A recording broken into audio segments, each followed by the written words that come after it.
بسم اللہ الرحمن الرحیم۔ السلام علیکم۔ پروگرام الکلام میں خوش آمدید۔ میں ہوں آپ کا میزبان محمد شعیب رضا۔ ناظرین کرام، پروگرام کے پہلے حصہ میں ہم قرآن کریم کی کچھ آیات کو سمجھنے کی کوشش کرتے ہیں، اور دوسرے حصہ میں اپنے عہد کے نمائندہ سیاسی، سماجی، مذہبی موضوعات پر پیدا ہونے والے سوالات کے جوابات ایک نئے نقطہ نظر سے جاننے کی کوشش کرتے ہیں۔ ہمارے ساتھ شریک گفتگو ہیں جناب محمد امانت رسول صاحب۔ مولانا صاحب، بہت شکریہ آپ کے وقت کا۔ میری معاونت کے لیے موجود ہے میڈم لبیبہ۔ تھینک یو سو مچ میم۔ ناظرین کرام، آپ کی اسکرین پہ ہمارا واٹس ایپ نمبر آ رہا ہوگا، آپ اپنے سوالات ہمیں بھیج سکتے ہیں، ہم انشاءاللہ آپ کے سوالات کو ضرور ایڈریس کریں گے۔ مولانا صاحب، ناظرین کے لیے بتائیے گا کہ آج آپ سورۃ الاعراف کی کون سی آیت سے اپنی گفتگو کا آغاز کریں گے؟ بسم اللہ الرحمن الرحیم۔ آج سورۃ الاعراف کی آیت نمبر 93 ہے، اور ابھی حضرت شعیب علیہ السلام کا ذکر جاری ہے۔ ناظرین کرام، یہاں پہ اگر ہم دیکھیں تو آیت نمبر 91 میں اللہ سبحانہ و تعالیٰ نے زلزلے کا ذکر کیا۔ اب اس کے بیان کے بعد یہ بھی بتا دیا کہ جنہوں نے حضرت شعیب علیہ السلام کا انکار کیا تھا، جھٹلایا تھا، وہ ایسے ہو گئے کہ جیسے رہتے ہی نہیں تھے، بسے ہوئے بھی نہیں تھے۔ اور اس بات کو بھی بیان کر دیا کہ ان کے جو آیان حکومت تھے، درباری تھے، انہوں نے کہا کہ بھئی جو انکار کرے گا وہ نقصان اٹھائے گا۔ اللہ نے کہا کہ یہ لوگ نقصان اٹھانے والے تھے، یعنی یہ ایسے ہو گئے کہ جیسے یہ یہاں پر بستے ہی نہیں تھے، یہاں پر کوئی بستی نہیں تھی۔ یہ بات بیان کرنے کے بعد اب حضرت شعیب علیہ السلام کے حوالے سے اللہ پاک فرماتا ہے کہ فَتَوَلَّىٰ عَنْهُمْ، تو شعیب نے ان سے منہ پھیر لیا۔ اس سے پہلے عذاب کا ذکر ہو گیا، یعنی یہ ایک خبردار کرنے کا انداز اور متوجہ کرنے کا انداز ہے، اسلوب ہے کہ جو ان پر عذاب آیا اس کو پہلے بیان کر دیا۔ اب آخر میں یہ فرمایا کہ حضرت شعیب علیہ السلام نے ان سے منہ پھیر لیا۔ وقال یا قوم، اور آپ نے فرمایا کہ اے میری قوم، لقد ابلغتکم رسالات ربی، کہ میں نے تمہیں اپنے رب کے پیغامات پہنچا دیے ہیں، جو میسیجز ہیں وہ میں نے تم تک پہنچا دیے۔ وَنَصَحْتُ لَكُمْ، اور میں تمہاری خیر خواہی کر چکا۔ اب یہ دو باتیں ہیں، یعنی ایک کہ من و ان، جو اللہ کا پیغام ہے رسول وہ لوگوں تک پہنچا دیتا ہے، اس میں کسی قسم کی کوئی کمی، کوئی اضافہ، کمی بیشی پیغمبر کی طرف سے نہیں ہوتی، نہ وہ کر سکتا ہے۔ قرآن مجید نے اس کو بالکل واضح طور پر بیان کر دیا۔ اب اس کے بعد فرمایا کہ وَنَصَحْتُ لَكُمْ، کہ ہم نے اور میں نے تمہارے لیے خیر خواہی بھی کی ہے، یعنی میں تمہارا ویل وشر ہوں، اس میں کوئی میری غرض نہیں ہے۔ سورۃ الشعراء میں اللہ سبحانہ و تعالیٰ نے ان الفاظ کو مختلف پیغمبروں کی زبان سے بیان فرمائے، یعنی حضرت نوح ہیں، دیگر انبیاء ہیں۔ الفاظ کیا ہیں؟ وما اسألکم علیہ من اجر، کہ میں یہ جو تبلیغ کر رہا ہوں، دعوت دے رہا ہوں، تمہیں بلا رہا ہوں، اس پر میں تم سے کسی اجر کا سوال نہیں کرتا۔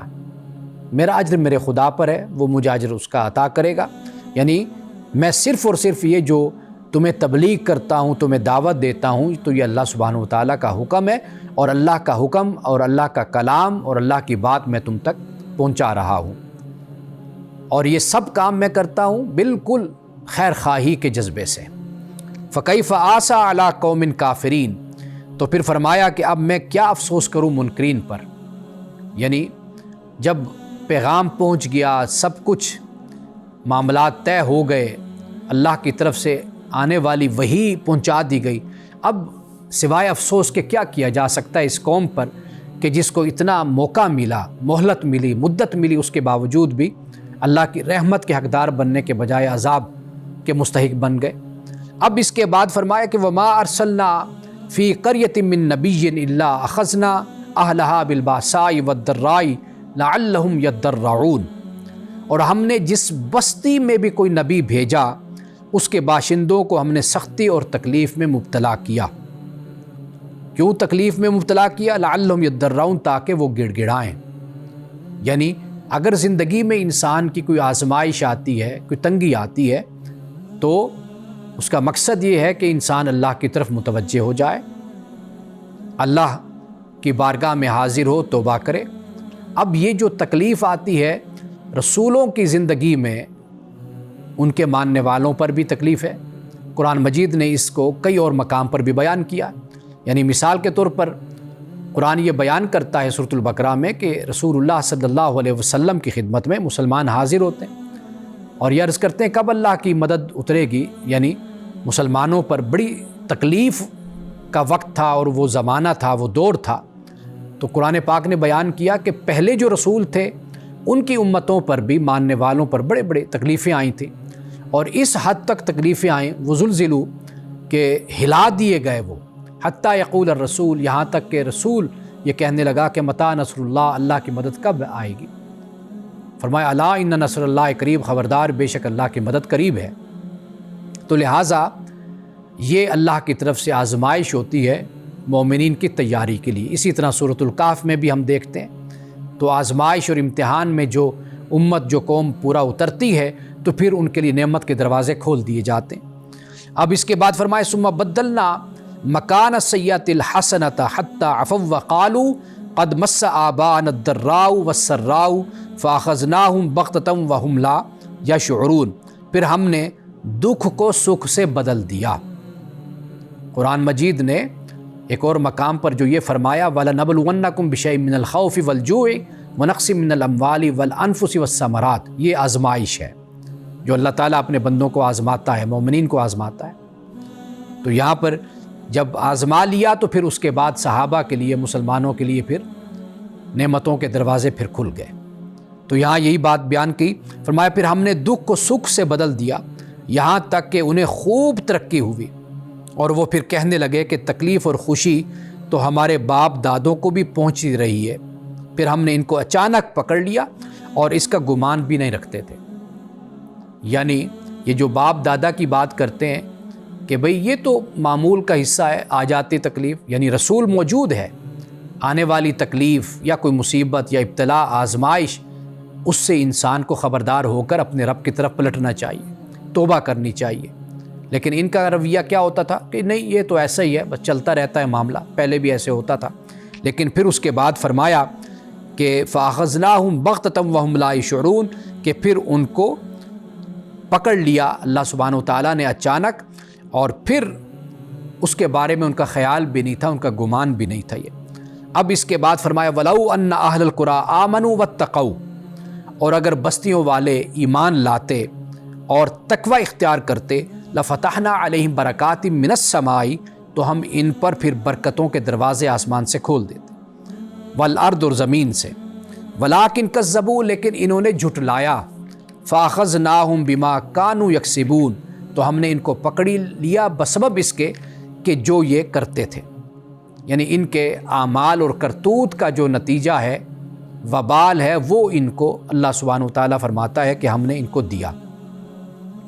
اب فرمایا افامن اہل القریٰ ان یاتیہم باسنا بیاتا وہم نائمون، اور پھر کیا بستی والے اس سے بے خوف ہو گئے کہ ان پر ہمارا عذاب رات کے وقت آ پڑے جب کہ وہ سوتے ہوں۔ اوامن اہل القریٰ ان یاتیہم باسنا ضحی وہم یلعبون، یا کیا بستی والے اس سے بے خوف ہو گئے کہ ہمارا عذاب ان پر آئے کہ جب دن چڑھا ہوا ہو اور جب وہ مصروف ہوں، کھیل رہے ہوں۔ یعنی معلوم یہ ہوتا ہے کہ خدا کا جو عذاب ہے، جو امتحان ہے، اس کا کوئی وقت نہیں ہے، ضروری نہیں ہے کہ رات کے وقت آئے، کوئی ضروری نہیں کہ دن کے وقت آئے، کوئی بھی وقت ہو سکتا ہے، لیکن انسان کی لو، انسان کی توجہ اپنے رب کی طرف ہونی چاہیے اور اللہ سے ہی انسان اپنے تعلق کو مضبوط رکھے۔ اب آخری آیت میں فرمایا افامنوا مکر اللہ، کہ اللہ کی تدبیروں سے صرف محفوظ وہ لوگ ہوتے ہیں، فلا یامن مکر اللہ الا القوم الخاسرون، یعنی افامنوا مکر اللہ، کیا یہ لوگ اللہ کی تدبیروں سے بے خوف ہو گئے، اللہ کی پلاننگ سے، اس کی حکمت سے، اس کے منصوبوں سے؟ نہیں، فلا یامن مکر اللہ الا القوم الخاسرون، فرمایا کہ اللہ کی تدبیروں سے بے خوف صرف وہ لوگ ہوتے ہیں جو نقصان اٹھانے والے ہوتے ہیں۔ یعنی انسان تدبیر کرے، انسان جج کرے، انسان دیکھے، اپنا احتساب کرے، اکاؤنٹیبلٹی کرے اور اپنا جائزہ لیتا رہے، کہاں پہ وہ غلط ہے، کہاں پر صحیح ہے، جہاں غلط ہو تو اپنی اصلاح کرے۔ تو انسان کو کبھی بھی اپنی زندگی میں ظلم اور زیادتی کرتے ہوئے اور برے کام کرتے ہوئے کبھی بھی بے خوف نہیں ہونا چاہیے۔ انسان آخر جا کر پھر اللہ کی پکڑ میں ضرور آتا ہے۔ تو کوشش اسی بات کی ہو کہ انسان اپنی اصلاح کرتا رہے اور خدا کے خوف کے ساتھ زندگی گزارے اور تقویٰ کے ساتھ زندگی کو گزارے۔ ناظرین کرام، یہاں وقت ہوا چاہتا ہے ایک بریک کا، ہمارے ساتھ رہیے گا۔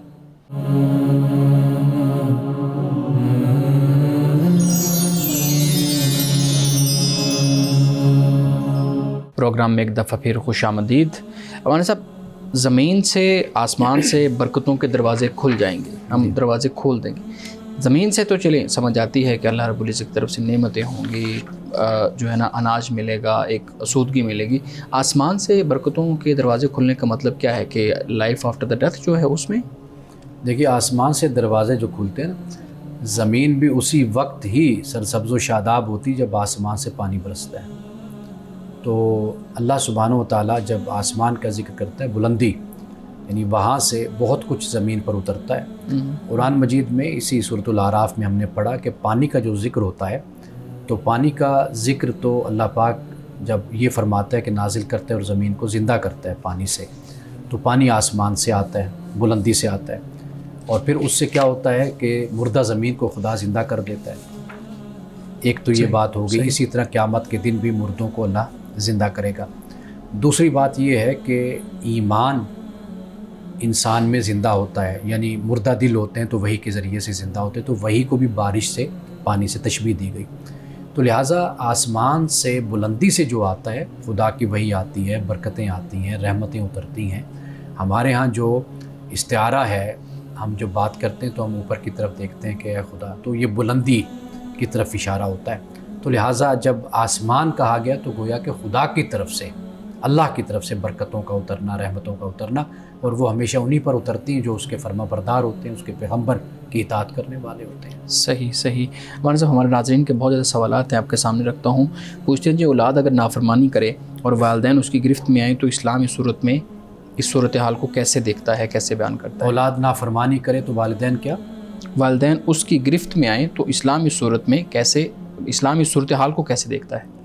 دیکھیے، پہلی بات یہ ہے کہ جو مسئلہ ہو نا فی نفس ہی، جو معروضی صورت ہوتی ہے، اسی کو سامنے رکھ کر ہی کوئی بات کہی جا سکتی ہے، ٹھیک ہے نا؟ یعنی اگر یہ جو بات کہہ رہے ہیں، اس کو ایک سویپنگ سٹیٹمنٹ کی جگہ اگر کوئی نشاندہی کر دیتے نا، کہ مثال کے طور پر کس حوالے سے بیٹا اولاد باپ کے ساتھ، ماں باپ کے ساتھ ایسا کر رہی ہے اولاد، یا ماں باپ کا رویہ کیا ہے۔ ہم بھی جس طرح انہوں نے سویپنگ سٹیٹمنٹ دی ہے، اسی طرح ہم بھی یہ کہہ سکتے ہیں کہ بھئی اولاد کو چاہیے کہ آخری حد تک اپنے والدین کا ادب، فرمانبرداری کو ہمیشہ جاری، اس پر ہمیشہ عمل کرے۔ جہاں مسئلے کا اختلاف ہوتا ہے تو وہاں پر اختلاف رکھے۔ والدین کے ساتھ کسی طرح بھی زیادتی، ظلم کا جو رویہ ہے، یہ قابل قبول جائز نہیں ہے، قابل قبول نہیں، بلکہ یہ گناہ کبیرہ ہے، شریعت میں یہ گناہ کبیرہ ہے۔ تو دوسری طرف والدین کو بھی یہ چاہیے کہ وہ اولاد کے جو حقوق ہیں ان کو وہ بہتر طریقے سے ادا کریں، اور اولاد کی نفسیات کو بھی سمجھیں، اور اولاد کو بھی چاہیے کہ وہ اپنے بوڑھے والدین کا ادب، احترام اور ان کی حفاظت کرے، نگرانی کرے۔ اس لیے کہ انسان چھوٹا ہوتا ہے، بچہ ہوتا ہے، تو ماں باپ ہی اس کو پالتے پوستے ہیں۔ قرآن پاک نے اس کو بیان کیا۔ بالکل جی بیٹا۔ سر، وہ کچھ ماں باپ جیسے کہا جاتا ہے کہ ہر ماں کے پیر تلے جنت نہیں ہوتی، کچھ ایسی مائیں ہوتی ہیں جو اولاد کو کچرے میں پھینک آتی ہیں یا ان کا خیال نہیں رکھ پاتی ہیں، ان کو مطلب بوجھ سمجھ کے پھینک دیتے ہیں۔ تو کچھ ماں باپ ایسے ہوتے ہیں جو حقوق بالکل ادا نہیں کرتے، بلکہ اولاد کی مطلب توہین و ذلت کا باعث بنتے ہیں۔ تو ان کے بارے میں کیا کہا جائے گا؟ کیا ان کی بھی ایسی فرما برداری کی جائے؟ دیکھیے، والدین ہیں اور اللہ کی بارگاہ میں وہ جواب دہ ہیں۔ اگر وہ اپنی اولاد کے ساتھ کوئی زیادتی کرتے ہیں، ان کے ساتھ ظلم کا معاملہ کرتے ہیں، تو وہ کل قیامت کے دن ضرور خدا کی بارگاہ میں پکڑے جائیں گے۔ لیکن اولاد کی بہرحال ذمہ داری یہی بنتی ہے کہ وہ اف تک نہ کرے اور ایسا رویہ نہ اختیار کرے کہ جس طرح ماں باپ کے ساتھ لڑ پڑنا ہے، یا خدا نخواستہ جیسے اولاد طاقتور نوجوان ہوتی ہے وہ ماں باپ کو پیٹتی ہے، مارتی ہے، تو یہ رویہ تو کسی طرح بھی شریعت میں پسندیدہ نہیں ہے، باقی اگر والدین کچھ اولاد کے ساتھ ایسا معاملہ کرتے ہیں تو وہ کل خدا کی بارگاہ میں اس کی جواب دہ ہوں گے۔ صحیح۔ مولانا صاحب اگلا سوال پوچھتے ہیں جی، اللہ رب العزت نے قرآن کریم کی حفاظت کا ذمہ خود لیا ہے، اگر اللہ رب العزت سابقہ کتب کی حفاظت کا ذمہ بھی خود لے لیتا تو ان میں تحریف نہ ہوتی، تو یہ ایسا ہونا نہیں چاہیے تھا؟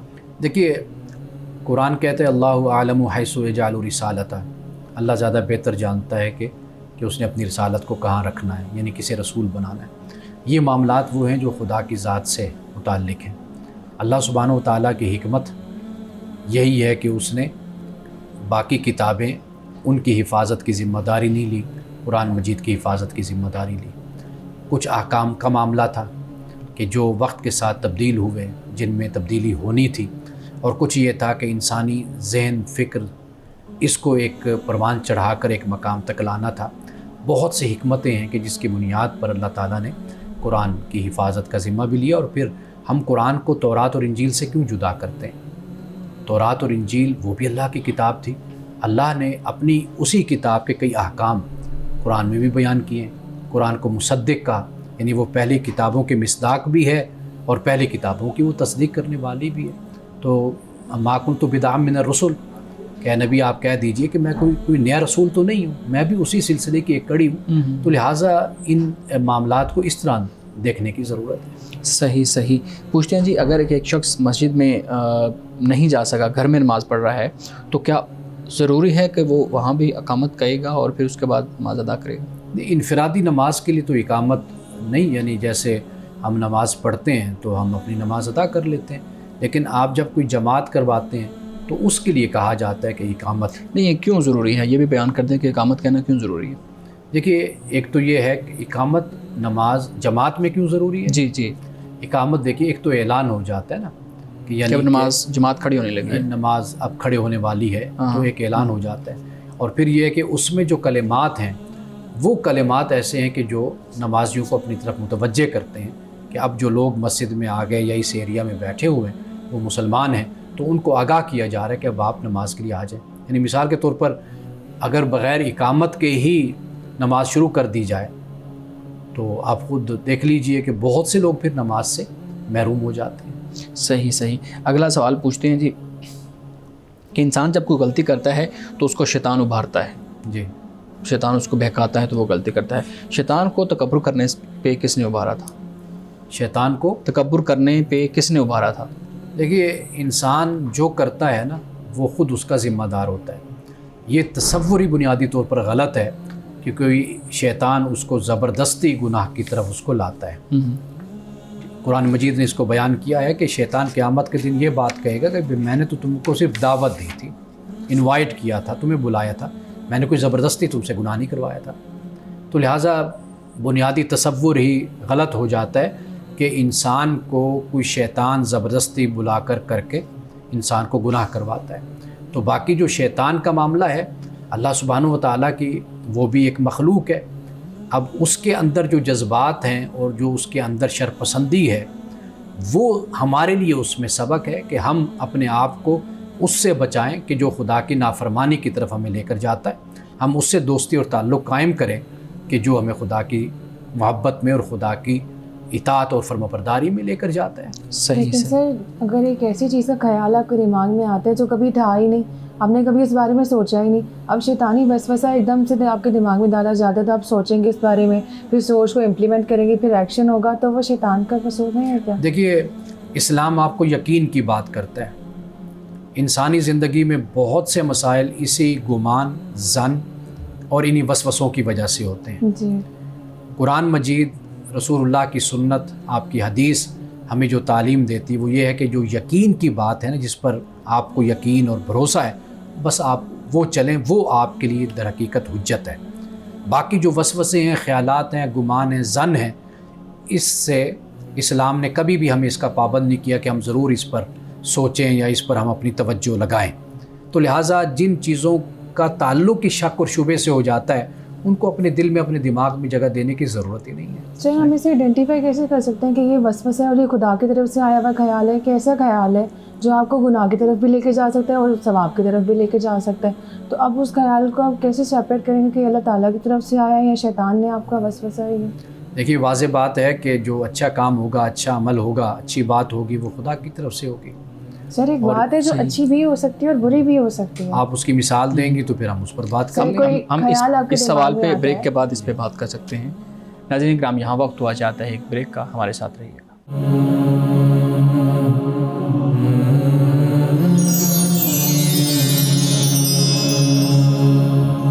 پروگرام میں ایک دفعہ پھر خوش آمدید. جی آپ سوال کر رہے تھے. سر یہی تھا کہ ایک ایسا خیال آپ کے دماغ میں آتا ہے جو آپ آئیڈینٹیفائی نہیں کر پاتے. آپ کو یہ پتہ ہے کہ اس کا اینڈ جو ہے وہ نیکی کی طرف بھی ہو سکتا ہے اور گناہ کی طرف بھی ہو سکتا ہے. تو اب آپ یہ کیسے آئیڈینٹیفائی کریں کہ خدا کی طرف سے دیا ہوا خیال ہے یا شیطانی وسوسہ ہے؟ دیکھیے بنیادی بات جو ہے نا اس میں وہ یہ ہے کہ آپ کے ذہن میں جو خیال آیا ہے آپ اس پر پہلے فوکس کریں کہ وہ آپ کا خیال کیا ہے. آپ کا یعنی بنیادی طور پر آپ فی نفسی اس مسئلے کو دیکھ لیں کہ اس میں آیا کہ کوئی قباحت ہے یا اس میں قباحت نہیں ہے، کوئی خرابی ہے یا نہیں ہے.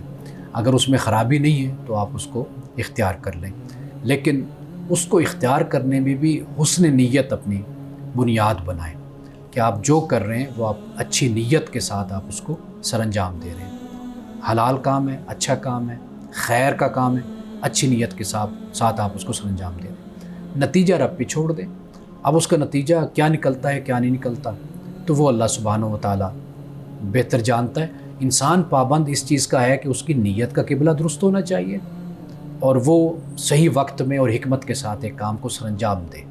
باقی جو آگے کے معاملات ہیں وہ جو بھی نتیجہ نکلے گا وہ اللہ سبحانہ و تعالیٰ اس سے بہتر ہی آپ کو یعنی اس کا نتیجہ اور صلہ آپ کو عطا فرمائے گا. صحیح. اچھا ابھی ہم بریک میں بات کر رہے تھے تو میں چاہوں گا کہ اس بات پہ بھی آپ ہمیں آنسر کیجیے گا کہ قرآن پاک کی حفاظت کا ذمہ اللہ رب العزت نے لیا ہے تو پھر یہ دنیا کے اندر جو مختلف جگہ پہ قرآن پاک کی بے حرمتی ہوتی ہے اس کو جلایا جاتا ہے معاذ اللہ یا کہیں پھینکا جاتا ہے یا اس کو اور طریقے سے کیا جاتا ہے تو پھر یہ حفاظت نہ ہونے کے زمرے میں آتا ہے.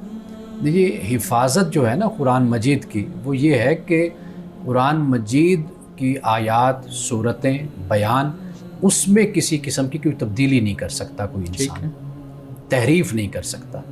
قرآن کے جو احکام ہیں مثال کے طور پر اللہ تعالیٰ نماز کا حکم دیتا ہے تو نعوذ باللہ کوئی یہ نہیں کر سکتا کہ اس نماز کے حکم کو جس شدت کے ساتھ اور تاکید کے ساتھ اللہ نے بیان کیا وہ اس تاکید کو ذرا کم لیول پہ کر دے کہ چلو پڑھ لی تو ٹھیک ہے، نہیں پڑھی تو کوئی بات نہیں ہے، کوئی مسئلہ نہیں ہے. تو یہ جو تحریف کا انداز ہے کسی بھی انداز میں وہ قرآن میں ممکن نہیں ہے. یہ اس حفاظت کا تعلق در حقیقت اس بات کے ساتھ ہے. تو حفاظت کا مطلب ہوتا ہے ایک محفوظ چیز جیسے کوئی ہاتھ بھی نہیں لگا سکتا، اسے دیکھ سکتا ہے مگر نقصان نہیں پہنچا سکتا. حفاظت کا جو نقطہ نظر ہے یا حفاظت سے جو ہم مراد لیتے ہیں، حفاظت اور جو بے ادبی ہے یہ دو علیحدہ چیزیں ہیں. گستاخی نعوذ باللہ کوئی کچھ قرآن کے ساتھ کوئی ایسا کر رہا ہے، کوئی بدبخت شخص جو ہے تو وہ گستاخی کر رہا ہے، وہ بے ادبی کر رہا ہے. قرآن کی حفاظت جو ہے وہ اپنی جگہ پر قائم ہے. صحیح. مولانا صاحب اگلا سوال پوچھتے ہیں جی کہ میڈیٹیشن کرنا ٹھیک ہے یا انہوں نے لفظ لکھا ہوا ہے حرام ہے، کیا یہ بدھزم کی عبادت ہے؟ دیکھیے میڈیٹیشن جو ہے یہ بالکل مختلف چیز ہے. آپ اپنے ساتھ بیٹھتے ہیں، تنہائی میں بیٹھتے ہیں، غور و فکر کرتے ہیں، تدبر تفکر کرتے ہیں، اپنی ذات پر توجہ کرتے ہیں تو اس میں تو کوئی ایسی بات نہیں ہے کہ آپ کسی مذہب کو فالو کر لیں. ہاں یہ ہے کہ بھئی اگر آپ اسی مراقبے میں میڈیٹیشن میں آپ کسی بتوں کا تصور کر لیتے ہیں یا کسی اور کو خدا مان کر اس کا تصور کرتے ہیں تو واضح بات ہے پھر ہم کہیں گے کہ یہ حرام ہے، یہ ناجائز ہے، یہ کفر ہے. تو لیکن یہ کہ میڈیٹیشن میں آپ اپنے خدا کا تصور کرتے ہیں جو قرآن نے آپ کو بتایا، جو اسلام نے بتایا، جو پیغمبروں کا خدا ہے. تو اگر اس میڈیٹیشن میں آپ خدا کے ساتھ اپنے ساتھ اگر بیٹھتے ہیں تو اس میں تو کوئی ایسی بات نہیں کہ جس بنیاد پر ہم اس کو حرام کریں. یوگا کے بارے میں بتائیے کہ یوگا کے بارے میں تصور کیا جاتا ہے کہ یہ حرام ہے یعنی مسلمان اس کو نہیں کر سکتے. سر یوگا دین میں ثابت ہوتا ہے ہمارے انبیاء یا کسی روایت میں صاحب کی طرف سے کہ مراقبہ وغیرہ خدا کے قریب کرنے کے لیے کیا یہ ثابت ہوتا ہے ہمارے دین سے؟ دیکھیے تحنس عربی میں ایک لفظ بولا جاتا ہے، یہ عرب کی تاریخ میں تھا. رسول اللہ صلی اللہ علیہ وسلم بھی غار حرا آپ تشریف لے جاتے تھے تو وہاں پر تنہائی میں بیٹھنا یہ وہاں کی ایک روایت بھی تھی، اختیار کرتے تھے. اور یہ کوئی ایسی بات نہیں ہے کہ آپ ہیں میں ہوں کوئی بھی ہے. ہم جب اپنی مصروفیات سے تھک جاتے ہیں. آپ دیکھیے ہم لوگ مری بھی تو چلے جاتے ہیں, سوات چلے جاتے ہیں, دوسرے علاقوں میں چلے جاتے ہیں. جن کے پاس زیادہ پیسہ ہوتا ہے وہ باہر چلے جاتے ہیں, کچھ وقت باہر ماحول چینج ہو جاتا ہے, بدل جاتا ہے, ذہن بدل جاتا ہے, تو تفریح ہو جاتی ہے. تو یہ ایسی چیز ہے جو انسان کو پھر سے رینیو کر دیتی ہے, ریفریش کر دیتی ہے. تو ایسا کرنے میں کوئی حرج نہیں ہے. جہاں تک یوگا کی بات کی تو اس میں بھی یعنی آپ جب یہ بھی ایک ایکسرسائز ہوتی ہے, آپ کی توجہ ہوتی ہے, تو اس میں بھی اگر آپ اس کو وہ جو مذہبی پہلو میں نے پہلے بیان کیا اگر وہ نہیں ہے اس میں, تو اس کے بھی ناجائز کوئی نہیں اس کو کہے گا, یعنی اس کے جائز ہونے میں کوئی بھی شک نہیں ہے اس مسئلے میں. صحیح. مولانا صاحب یہ بتائیے کہ جیسے عید کے تہوار ہیں, اسی طریقے سے باقی تہوار ہیں, پوچھتے ہیں جی اگر کوئی مسلمان سندور لگانا چاہے, یعنی وہ جو ٹکا لگاتے ہیں وہ لگانا چاہے تو کیا وہ لگا سکتا ہے؟ یہ ہندوؤں سے مشابہت تو نہیں ہوگی؟ دیکھیے جو چیز مذہب کی ان کی علامت ہے وہ چیز ناجائز ہے, وہ حرام ہے. جو چیز مذہب کی علامت نہیں ہے, کوئی نشان نہیں ہے, ان کے شاعر میں سے نہیں ہے, یوں کہہ لیجئے, وہ آپ کر سکتے ہیں, وہ جائز ہے. یعنی مثال کے طور پر ٹائی لگا لیتے ہیں لوگ, تو اس کا کوئی تعلق بھی اس بات سے نہیں ہے. اس سے نہیں. ٹھیک ہے نا جی. یہ خود میں نے ایک دو جگہوں پہ یہ بات لکھی بھی ہے. مثال کے طور پر ٹوپی پہن لیتے ہیں. صحابہ سے یہ روایت ہے کہ وہ یہودیوں کی جو کیپ تھی وہ استعمال کر لیتے تھے. تو لباس کا بھی یہی معاملہ ہے. تو جہاں پر آئے گا مذہبی معاملہ اور پھر اخلاقی مسئلہ, مثال کے طور پر ایسا لباس ہے کہ جو عریاں ہے, نیم عریاں, تو واضح بات ہے کہ اس کو کوئی بھی نہیں جائز کہے گا. لیکن سر اگر کوئی ہندو ایک مٹھی داڑھی رکھ لے تو مسلمان تھوڑی ہو جائے گا. تو اگر اسی طرح ایک مسلمان سندور کی طرح کی مشابہت کا کوئی اسٹیکر وغیرہ لگا لیتا ہے ویسے ہی شوقیہ طور پہ, تو اس میں وہ ہندو تھوڑی ہو جائے گا. میں نے کسی چیز پر فتویٰ نہیں دیا, یعنی میرے کہنے کا مقصد میں نے سندور پر یا اس تلک پر میں نے کوئی نہیں بات کہی. ٹھیک ہے, میں نے یہ آپ کے سامنے ایک اصول رکھا ہے کہ آپ اس اصول کو آپ دیکھ لیجئے. وہ یہ ہے کہ کوئی شرک کا معاملہ ایسا نہیں ہونا چاہیے کہ بھئی آپ کا جو عقیدہ توحید ہے اس پر اس کی زد نہ پڑے. دوسری بات میں نے آپ کو بتائی کہ اخلاقی معاملہ ہوتا ہے. تو ان دونوں چیزوں کو آپ پیش نظر رکھ کر آپ اس کو اختیار کر لیجئے. آپ سمجھتے ہیں کہ ایسا نہیں ہے تو آپ اختیار کر لیں, اگر ایسا ہے تو چھوڑ دیجئے. صحیح. اچھا یہ بتائیے گا, پوچھتے ہیں کہ رسول اللہ صلی اللہ علیہ وسلم جنات کے لیے بھی رسول تھے یا صرف انسانوں کے لیے تھے؟ قرآن مجید نے جو بیان کیا ہے وہ آپ جنات کے لیے بھی رسول ہیں. یعنی سورۃ الجن کو آپ پڑھ کر دیکھ لیجئے. اور یہ بھی ہمیں قرآن سے معلوم ہوتا ہے کہ جنوں میں مشرک بھی اور جنوں میں یہودی بھی. سورۃ الاحقاف کو پڑھ کر دیکھیے, وہاں پر وہ رسول اللہ سے پہلے حضرت موسیٰ علیہ السلام یعنی اس کا ذکر کرتے ہوئے وہاں پر بیان ہوتا ہے. تو لہٰذا جنوں کی طرف بھی رسول اللہ صلی اللہ علیہ وسلم رسول بنا کر بھیجے گئے تھے. صحیح. اگلا سوال پوچھتے ہیں کہ کیا شادی کا مقصد بچے پیدا کرنا ہے یا شادی کا مقصد دو لوگوں کا اکٹھے رہنا ہے؟ دیکھیے شادی کا جو مقصد ہے نا وہ یہ ہے کہ ایک انسانی معاشرہ تشکیل دیا جائے اور دو فرد جو ہیں, دو انسان, مرد اور عورت, میاں اور بیوی, یہ زندگی اس طریقے سے بسر کریں, گزاریں کہ ان کے ذریعے سے جو اولاد دنیا میں آئے وہ اولاد ایک اچھی شہری, اچھا انسان, اس انداز سے اس کی وہ تربیت کریں. یعنی میں ہمیشہ ایک بات کہا کرتا ہوں کہ ہر میاں بیوی جو ہے نا وہ اپنے خاندان کے آدم و حوا ہیں. آدم و حوا ہیں, وہ ایک نئی زندگی کا آغاز کر رہے ہیں. تو لہٰذا یہ مرد اور عورت کا تعلق, میاں بیوی کا تعلق ایسے نہیں ہے کہ جیسے جنگل میں دو جانوروں کا, مادہ کا, نر اور مادہ کا تعلق ہوتا ہے. یہ انسان کا جو تعلق ہے, مرد اور عورت کا جو تعلق ہے, یہ در حقیقت بہت سی ذمہ داریاں لے کر آتا ہے. اس سے خاندان وجود میں آتا ہے, اس سے معاشرہ وجود میں آتا ہے. تو لہٰذا اس کو صرف ایک پہلو سے دیکھنے کی ضرورت نہیں ہے, اس کو تمام جو پہلو ہیں, اسپیکٹ ہیں, ان کو مد نظر رکھنا چاہیے اس حوالے سے. صحیح. اچھا یہ بتائیے گا کہ اگر سب فطرت میں سب پہلے ہی شامل ہوتا ہے یا موجود ہوتا ہے تو پھر انسان کی تربیت کی جو ضرورت ہے وہ کیوں رہتی ہے؟ اس لیے ہے کہ انسان میں پوٹینشل ہوتا ہے اور اس پوٹینشل کو پھر تربیت کی ضرورت ہوتی ہے.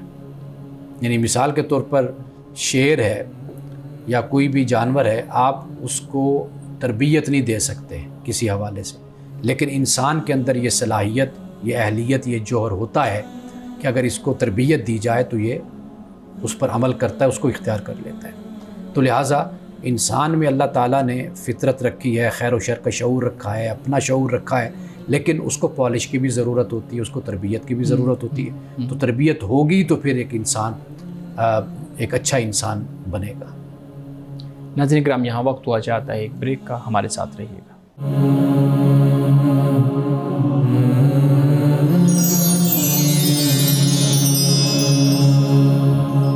پروگرام میں ایک دفعہ پھر خوش آمدید۔ جی میڈم، سوال کرنا چاہ رہے تھے۔ پہلا سوال تو یہ کہ رشوت دینے والا اور لینے والا دونوں ہی جہنم میں جائیں گے، ایسا کہا جاتا ہے۔ تو جیسا کہ ہمارا نظام بن چکا ہے کہ اگر کسی کی ایبلٹی ہو، وہ انٹرویو پاس بھی کر لے تو اس کو کہا جاتا ہے اگر اتنی رشوت نہیں دی تو آگے تک نہیں پہنچ سکوں گی۔ جیسے بہت ساری ایسی پوسٹ ہوتی ہیں جہاں پہ وہ ایلیجیبل ہے، وہ سب کر سکتے ہیں، اس کے مارکس وغیرہ سب ہے، مگر رشوت نہیں دے گا تو لیکن پیسے دینے پڑیں گے وہاں پہ، یا سفارش کرانی پڑے گی یا پیسے دینے وہاں غلط ہوگا کیا؟ دیکھیے، جہاں پہ آپ کسی کا حق نہیں مار رہے اور آپ حقدار بھی ہیں، ڈیزرو بھی کرتے ہیں، اور اس سے کسی کو کوئی نقصان بھی نہیں پہنچتا، تو آپ اپنے حق کے لیے رشوت دے سکتے ہیں۔ اب میں یہ رشوت کا لفظ استعمال کرتے ہوئے ہچکچا رہا ہوں۔ معاملہ یہ ہے کہ جو دوسرا شخص ہے جو آپ کے سامنے بیٹھا ہے، در حقیقت وہ اس حرکت کا مرتکب ہو رہا ہے، یعنی وہ اختیار کے باوجود بھی، یعنی اسے چاہیے کہ ایک تو اپنے جو پوزیشن ہے اس کا غلط استعمال نہ کرے۔ اب اس کے پاس یہ اختیار ہے تو وہ اس کو غلط استعمال بھی کر رہا ہے، اور اس کی کوئی ایسی مجبوری نہیں ہے کہ بھئی وہ یہ قدم اٹھائے۔ اس کی طرف سے ظلم بھی ہو رہا ہے اس شخص کے ساتھ۔ کیوں؟ اس لیے کہ وہ اس کو ایک لحاظ سے بلیک میل کر رہا ہے کہ بھئی تم یہ چاہتے ہو تو مجھے یہ دو۔ تو سارا گناہ تو اس کے سر ہے، وہ ذمہ دار ہے ہر بات کا۔ اب ادھر جو دوسرے شخص کو ہم دیکھتے ہیں، یہ حقدار بھی ہے، تعلیم یافتہ بھی ہے، اور کسی کے ساتھ زیادتی بھی اس کی طرف سے نہیں ہو رہی، تو اب بامر مجبوری وہ اپنا حق لینا چاہتا ہے تو وہ ادا کر سکتا ہے، دے سکتا ہے۔ تو سر ایک سوال یہ تھا کہ کچھ اور ایسے ہوتے ہیں جو اپنی بیویوں کو صرف دھمکانے یا مذاقاً کہتے ہیں کہ ہم دوسری شادی کر لیں کیونکہ ہم پہ واجب ہے 4 تو اس میں کیا واقعی ایسا ہے کہ اگر ایک ایسا انسان جو پہلی بیوی کی ذمہ داری پوری نہیں کر پا رہا پوری طرح، وہ 4 شادیاں کر لے کیونکہ واجب ہے؟ اور دوسری چیز یہ کہ اس میں ریفرنس دیا جاتا ہے کہ رسول اللہ نے حضرت خدیجہ کی زندگی میں دوسری شادی نہیں کی تھی، اور جب حضرت علی دوسری شادی کرنے والے تھے تو حضرت رسول اللہ نے کہا تھا حضرت فاطمہ کو دکھ ہوگا، تو اس میں یہ بھی ریفرنس وغیرہ دیے جاتے ہیں، تو اس پہ کیا کہیں گے؟ دیکھیے، سب سے بڑی ذمہ داری جو ایک مومن مسلمان اپنے اوپر سمجھتا ہے وہ ہے عدل کی، جسٹس کی۔ پہلی بیوی ہو یا دوسری یا تیسری یا چوتھی، جو بھی ہے، اصل جو چیز ہے، قدر، ویلیو، وہ ہے عدل اور انصاف۔ قرآن مجید نے جہاں پر 4 شادیوں کا ذکر کیا، یہ واجب نہیں، اجازت کا ہے، اور اجازت واضح بات ہے، اس کا کوئی پس منظر ہوتا ہے، کوئی وجہ ہوتی ہے۔ اب غزوہ احد سے جو لوگ واپس آئے تھے، یعنی ان میں سے بہت شہید ہو گئے، 70 لوگ شہید ہو گئے مومن مسلمان، اب 70 خاندان لاوارث ہو گئے۔ اب وہاں پر پھر اللہ نے قرآن مجید میں اس بات کو بیان کیا کہ ایک کے بعد دوسری، تیسری، چوتھی، وہ اس لیے کہ وہ جو بحران پیدا ہو گیا تھا ایسے افراد کا جو ڈیپینڈنٹ تھے، اس بحران کو، اس مسئلے کو حل کرنے کے لیے اس کی اجازت دی گئی تھی۔ لیکن اتنے شدید بحران کے باوجود بھی اللہ تعالیٰ نے عدل کی بات کی ہے، یعنی یہ ہر صورت میں تم نے کرنا ہے۔ تو لہٰذا جو مرد اس طرح کی دھمکیاں دیتے ہیں، اس طرح کی باتیں کرتے ہیں، ان کو اس بات پر توجہ کرنی چاہیے کہ وہ عدل کریں۔ اگر وہ عدل نہیں کر سکتے تو ان کو ہرگز اس کی اجازت نہیں ہے، اور کل قیامت کے دن وہ اللہ کی بارگاہ میں اس قدم کا اور یہ قدم اٹھانے کا جواب دی ہوں گے۔ اور آخری بات وہ یہ کہ یہ جو ایکسپلائٹ کرنے کا طریقہ ہوتا ہے نا، یعنی بیوی کو بلیک میل کرنے کا طریقہ، یہ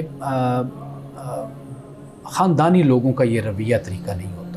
یہ بہت ہی پست سوچ اور پست ذہنیت کے لوگ ہوتے ہیں جو اس طریقے سے عورت کو بلیک میل کریں گے، اس کو ڈرائیں گے، دھمکائیں گے۔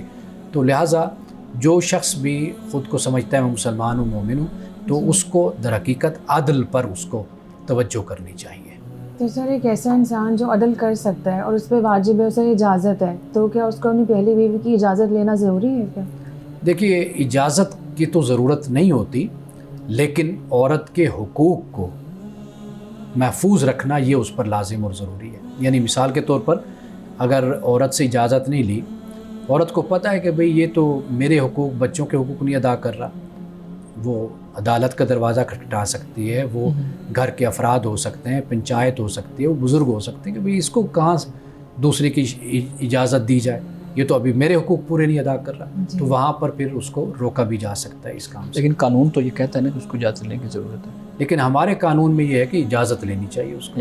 جی واضح بات ہے کہ اگر وہ اجازت کا مطلب یہ نہیں ہے کہ وہ کوئی اس کے پاس فائنل اتھارٹی ہے، اب بیوی کہے گی ہاں تو ہاں، نہیں تو نہ، یہ نہیں ہے. وہ یہ ہے کہ وہ جائے گا یونین کونسل کے پاس، بات ہوگی، اس پر گفتگو ہوگی کہ بھئی آیا کہ پہلی بیوی مطمئن ہے اس سے یا نہیں ہے، اس کے ایسے حالات ہیں یا نہیں ہے، تو پھر اس کے بعد اجازت ہوگی. صحیح. اچھا یہاں پہ کوئی فالو نہیں کرتا اس چیز کو، یعنی اس قانون کو کوئی فالو نہیں کرتا، تو پھر اس کا مطلب یہ ہے کہ معاشرے کی تربیت کی ضرورت ہوتی ہے، قانون کے نفاذ کی ضرورت ہوتی ہے. جی میں پوچھنا یہ چاہ رہا ہوں کہ وہ پھر جو اولی الامر ہوں گے اس کی نافرمانی والا معاملہ یہ آ جائے گا، کیونکہ وہ قانون کی بات نہیں مان رہا، آئین کی بات نہیں مان رہا، تو کیا وہ مرتکب ہوگا اس چیز کا کہ وہ قانون کی بات نہیں مان رہا تو اب وہ اولی الامر کی نافرمانی والے معاملے میں آ جائے؟ جو طریقہ کار ہونا چاہیے نا وہ یہ ہے کہ آپ ایک شک ہے، قانون ہے، آپ اس سے 100 اختلاف کر لیں، لیکن جب عمل کا وقت آئے گا تو آپ اس پر عمل کریں گے. یہ رویہ سب سے مناسب رویہ ہے. جب اولی الامر کہا گیا تو گویا کہ آپ کے ملک کے جو حکمران ہیں، جو قانون سازی ہوتی ہے، قانون بنتا ہے، تو آپ پر لازم ہے کہ آپ اس کی پیروی کریں. لیکن اختلاف آپ اپنی جگہ رکھیں. لیکن اگر آپ پیروی بھی نہیں کرتے تو آپ خود اندازہ کیجئے کہ اس معاشرے کا، اس ریاست کا پھر کیا حال ہوگا. صحیح. ایک سوال آپ کر سکتے ہیں مختصر.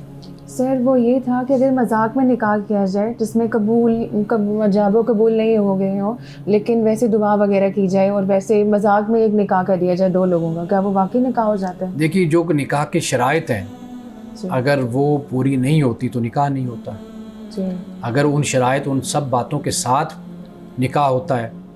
رسول اللہ نے فرمایا ایک تو نکاح ہے اور ایک طلاق ہے اور ایک رجوع کرنا، فرمایا کہ یہ مذاق میں بھی ہو جاتے ہیں. اصل معاملہ یہ ہے کہ اگر ہم کہیں کہ جی مذاق کو مانا جائے کسی کے، تو پھر تو معاملات کو بگڑ جائیں گے نا. یعنی مثلا ایک جوڑے کی شادی ہوگی، وہ کہتے ہیں ہم نے تو مذاق کیا تھا، ہمیں آپ لوگوں نے ایسے سیریس لے لیا. 3 دفعہ قبول جیسے بولتے ہیں ویسے نہ کیا جائے. تو اس طریقے سے تو گھر پھر نہیں چلتے نا.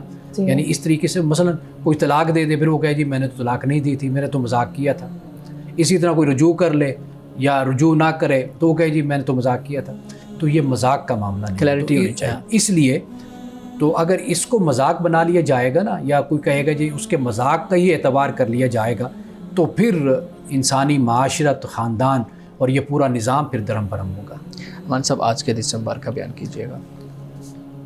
رسول اللہ صلی اللہ علیہ وسلم کے ایک صحابی ابو قتادہ، آپ کہتے ہیں رسول اللہ نے یہ فرمایا کہ بدترین چور وہ ہے جو اپنی نماز کی چوری کرے. لوگوں نے کہا اے اللہ کے رسول، نماز کو چرانے کا کیا مطلب ہے؟ فرمایا کہ نماز کی چوری کا مطلب یہ ہے کہ وہ رکوع اور سجدہ ٹھیک طریقے سے ادا نہ کرے. تو یہ نماز کی چوری، یعنی جس طریقے سے نماز میں رکوع اور سجدہ کرنا چاہیے اس طریقے سے رکوع سجدہ نہیں کرتا، یعنی گویا کہ وہ نماز کو اہمیت ہی نہیں دے رہا. تو لہٰذا فرمایا کہ یہ سب سے بڑا چور ہے. ناظرین گرامی، اس دعا کے ساتھ اپنے پروگرام کا اختتام کریں گے.